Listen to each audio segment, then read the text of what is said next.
Assalamualaikum warahmatullahi taala wabarakatuh. Yang berbahagia, saya bersama Datuk Mufti Perlis, Ustaz Nazim, Ustaz Rizal. Tajuk kita hari ini SOP menuju ke syurga Allah. Pada masa yang sama kita menuju ke syurga Allah, tetapi kalau kita flashback kepada asalnya kita adalah dari syurga Allah dan kembali ke syurga Allah. Jadi kita zuriat daripada Adam, bukan zuriat iblis. Nabi Adam diusir namun kembali ke syurga. Sebaliknya iblis terusir buat selama-lamanya. Mohon pencerahan daripada Datuk dan Ustaz. Terima kasih. Okey, terima kasih Tuan. Suara ini kalau dibiarkan lama boleh mengganggu bidang kerja saya. Jadi saya tak boleh bagi lama-lama. Suara memang makan base Tuan. Masuk tangkap mic. Kan? Nanti lepas ni panel Datuk lagi, Ustaz Nazim, tapi pengusi mungkin bukan saya lagi lah. Jadi soalan tu cantik. Kita adalah zuriat Adam. Tapi kedua-duanya diusir. Kedua-duanya dihalau keluar. Kedua-duanya buat silap. Tapi Adam boleh balik. Iblis tak boleh balik. Jadi Datuk, dia bersilakan untuk memberikan ulasan. Okey, terima kasih. Kena follow sikit benda ni. Takut tak faham. Tapi pulahlah, polis semua sentiasa menerima arahan-arahan yang berat. Mesti mudah nak faham. Agama simple untuk faham. Yang pertama, Adam memang di syurga. Walaupun begitu, para ulama ada berbeza pendapat. Adakah syurga Adam dengan syurga yang akan kita patah balik pergi nanti sama standard dia ataupun berbeza? Sebahagian mereka menyatakan ada perbezaan. Disebabkan kerana syurga yang kita nak pergi nanti ni tak ada apa-apa larangan. Tapi yang Adam duduk tu ada larangan. Kan? Apa nama? Allah larang wala taqraba hadhihi syajarah fatakuna minadh zalimin. Jangan kamu berdua hampiri pokok ini, nanti kamu akan termasuk di kalangan orang yang zalim. Tapi itu adalah simbolik. Dan maksudnya ada benda yang dilarang. Syurga yang kita nak duduk nanti, everything is dia izinkan untuk kita, provided untuk ahli syurga. Tapi Adam duduk, Allah nak, tuan-tuan, dalam Quran cerita Adam dengan iblis ni diulang banyak kali. Di dalam Old Testament, di dalam Bible juga diulang cerita ni. Disebut cerita ni. Dalam Quran dia ulang banyak kali kerana ini adalah core kepada kehidupan kita ni. Adam ni ialah makhluk yang pertama, manusia yang Allah ciptakan. Manusia yang pertama yang Allah ciptakan. Kita daripada zuriat Adam. Punya banyak. Kenapa syurga tu? Syurga bahasa kita, bahasa Arab panggil jannah. Pasal apa jannah? Maksudnya covered, ditutupi. Itulah syurga. Apa yang menutupinya? Pohon-pohon, keindahan. Sebab tu kita panggil jin tu jan. Daripada root, the same root. Daripada asas pokok yang sama. Daripada asas bahasa yang sama, iaitu tak nampak. Syurga tu banyaknya keindahan dia tu sampai tak nampak seakan-akan. Artinya di dalam syurga punyalah banyak pokok. Satu pokok tak boleh. Adam ni, dia pergi langgar hak satu tu. Kalau tak tahulah, kalau kita kata mungkin kalau nak cerita syurga luas, mungkin juta-juta pokok ada. Patutnya banyak dah yang cukup tu. Tapi yang kata manusia ni, yang satu tu lah yang Tuhan kata jangan, yang tu lah Adam pergi. Adam pergi. Dan kerana dia pergi itulah, dia dikeluarkan daripada syurga. Sebagai satu hukuman dan takdir Tuhan pada dia. Diturun ke dunia. Okey. Itu satu. Saya nak patah balik sikit sebelum Adam bilang. Apabila Adam buat salah, Allah hukum apa? Keluar daripada syurga. Kisah ini repeated so many times dalam Quran. Sebab sangat penting untuk kita fikir. Supaya setiap kali kisah tu berlaku, kita fikir balik. Sudut yang lain. Sudut-sudut yang berbeza. Kenapa? Bila dia keluar, Allah tak balikkan dia. Selepas kiamat, baru dia balik. Dia keluar, dia duduk di dunia sebagai khalifah. Tapi Allah tak terus hukum Adam dengan kemarahan. Hanya dia hukum keluar syurga, tapi dia berikan keampunan. Dia ampunkan Adam. Ditabalkan sebagai khalifah. Dia muliakan. Walaqad karramna bani Adam. Kami telah muliakan anak Adam. Allah muliakan Adam. Padahal Adam langgar. Dia berbeza dengan apa yang berlaku pada Iblis. Pasal sebut Iblis tadi. Iblis, dia juga buat salah. Adam buat salah, keluar daripada syurga, dapat keampunan, jadi khalifah. Iblis buat salah. Salah Iblis apa? Tak mau sujud sujud ni maksudnya bagi respect pada Adam. Apa kesalahan dia? Dia dilaknat, dihukum kafir sehingga kiamat. Adakah ada double standard di dalam hukum? Satu makhluk kena sampai laknat, tak ampun, masuk neraka sampai kesudahan. Satu lagi ni salah juga. Dua-dua buat salah, punya banyak benda lain yang beri kat dia. Satu tu je dia juga yang dia langgar. Ikut hang ni kira tak patut betul. Punya banyak aku bagi. Satu ni yang aku kata jangan. Yang ini juga yang kau langgar. Tapi diampunkan, ditabalkan, dimuliakan, dimasukkan pula anak cucu dia yang mana baik-baik ke dalam syurga. Iblis dilaknat, menunggu sehingga hari kiamat untuk dimasukkan ke dalam neraka. Adakah ada double standard punishment? Tak. Kerana Allah nak bagi tahu bahawasanya kesalahan-kesalahan, tapi titik kesalahan itu berbeza. Kesalahan Iblis bila salah, pasal apa tak sujud pada Adam? Khalaqtani min nar wa khalaqtahu min tin. Aku api, dia tanah. Maksudnya tak standard lah.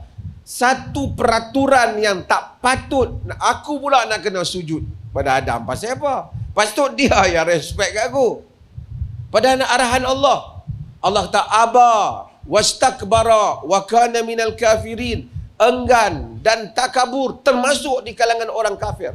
Enggan satu hal, takabur, dan dia di kalangan orang yang kafir. Tapi Adam, bila dia kena, dia makan dan dia kena, dia tak kata, ya Allah, kalau dah tahu aku tak boleh makan, buat apa pergi cipta dalam syurga ni? Dia tak kata. Dia kata, Rabbana zalamna anfusana wa illam taghfir lana wa tarhamna lanakunanna minal khasirin. Wahai Tuhan kami telah zalim diri kami. Kalau engkau tak kesian kami, kalau engkau tak rahmati kami, nescaya kami termasuk di kalangan orang-orang yang rugi. Humbleness. Be humble before your God. Tunduk di hadapan Tuhan. Dengan itu Iblis, sebab itu yang menyebabkan manusia menjadi kufur ialah kesombongan. Sebab tu dosa, semua kita buat dosa. Tak ada siapa. Saya buat dosa, semua manusia buat dosa. Bedanya, untungnya Allah tak dedah aja dosa kita. Yang tu je. Tapi bila kita buat dosa, anak Adam akan kata apa? Astaghfirullah. Minta ampun. Tapi kalau satu orang tak puasa, pasal apa tak puasa? Dia kata, aku tu macam tu lah. Bila nak tobat tak tahu. Tengoklah, hang doa lah kat aku depan-depan ni, aku puasa lah. Memang salah pada orang lain boleh puasa. Dia hukum apa? Fasik jahat. Fasik. Berdosa. Tapi dia kata, ni, hampa duk puasa-puasa lama ni, hampa jadi kaya adakah? Dia menjadi kafir, keluar daripada agama. Yang tadi buat kesalahan, dia akui dia lemah. Yang ni dia buat kesalahan, dia challenge hukum tu, menjadi kafir. Sebab tu satu orang kalau dia tak pergi haji, dia kata, pasal hang tak pergi haji? Itulah duit banyak, duk cari dunia macam ni ya. Dia balik kelemahan pada diri dia. Sampai angkat. Orang kaya macam tu lah.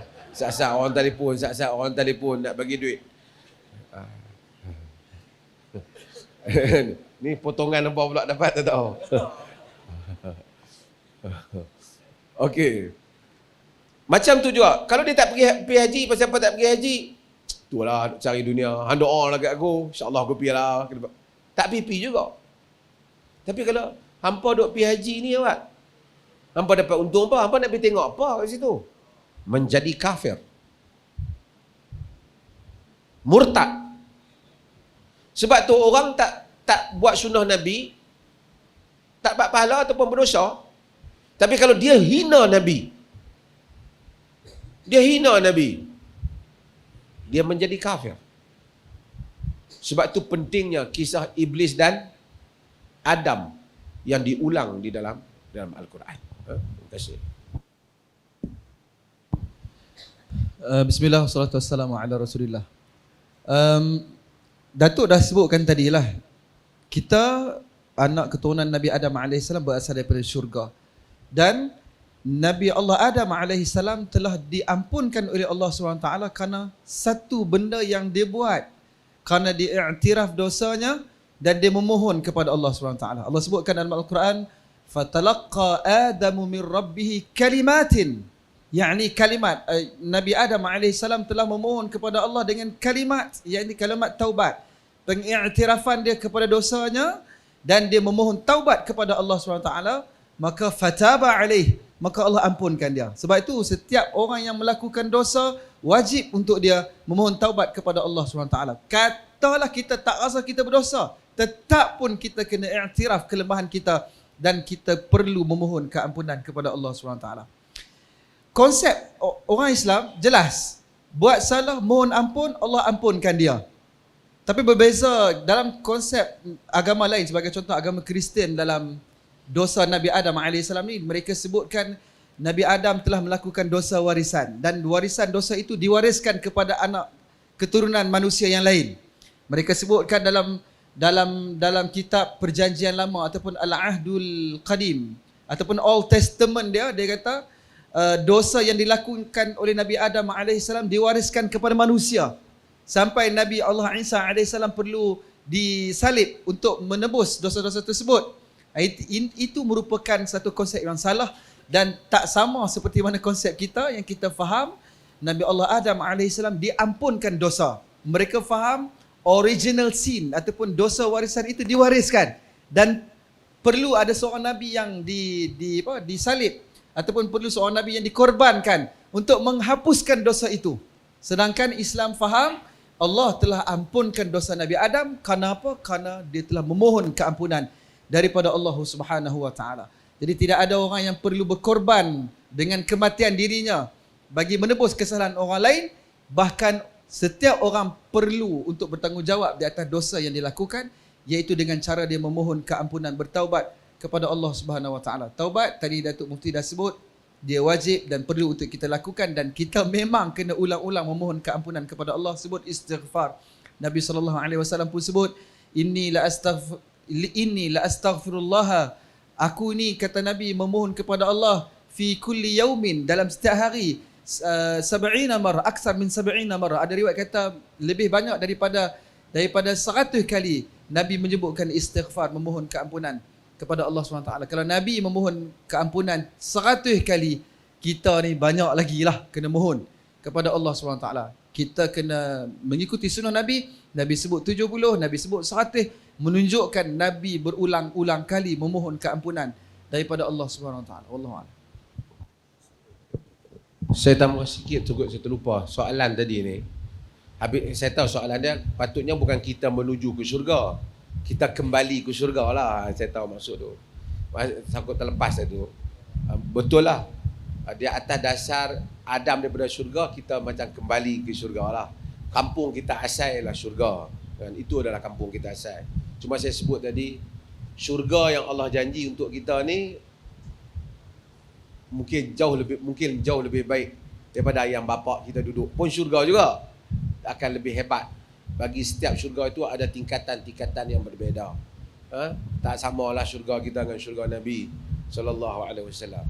Bagi setiap perbezaan itu perbezaan yang terlalu dahsyat di antara kelebihan. Kerana manusia ni kita kan, sebahagian kita ni dia tak ada pengalaman tengok tempat yang hebat.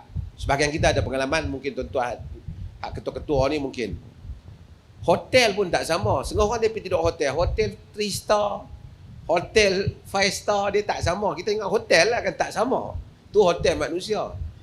Pergi bilik pun tak sama. Pergi tengok yang kat Dubai, kat Qatar tu, tak dibandingkan pun hak 5 star, 6 star ni.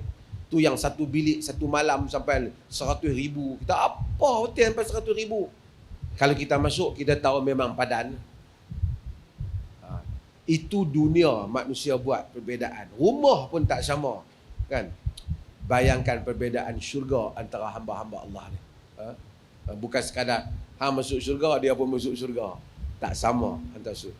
Maka berusahalah kita semua supaya tingkatan syurga kita lebih tinggi dan lebih mulia di sisi Allah.